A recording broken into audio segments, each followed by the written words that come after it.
Des jeux à la carte maintenant, c'est ce que propose une entreprise implantée à Lattes dans l'Hérault. Elle s'est spécialisée dans des jouets adaptés pour des enfants handicapés. Pascaline Ariza et Juliette Meurck. Benoît est illustrateur graphiste. Sa mission, créer un jeu de cartes spécifique pour des enfants pas tout à fait comme les autres. Un jeu bucco-facial qui servira de support pédagogique aux orthophonistes. Du coup, Benoît et Perrine, chefs de projet, doivent répondre à un cahier des charges bien précis.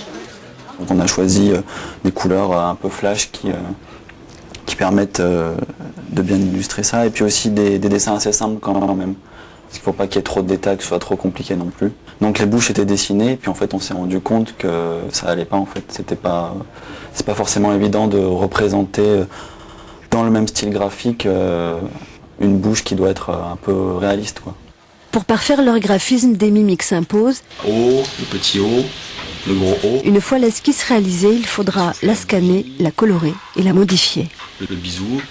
On comprend que la langue doit être de côté, mais le mouvement, en fin de compte, c'est se laver les dents, comme si on se lavait les dents. Donc peut-être ajouter une petite brosse à dents, une métaphore visuelle. Après plusieurs prototypes, la mission est accomplie. Il aura fallu plus d'1 mois de travail. Il fallait reproduire un ronflement. Donc voyez, nous avons rajouté un petit personnage qui dort. Il n'y a aucun texte sur nos cartes, ce sont que des pictos. L'entreprise héroltaise fabrique une dizaine de jeux phonèmes de ce type, crée également différents logiciels spécifiques de bande d'images à l'attention des rééducateurs de la santé et des parents d'enfants différents. Elle diffuse par ailleurs près de 2000 articles, en majorité des jouets pour enfants, porteurs d'un handicap mental, visuel ou psychomoteur. Avant de nous quitter, notez dans l'agenda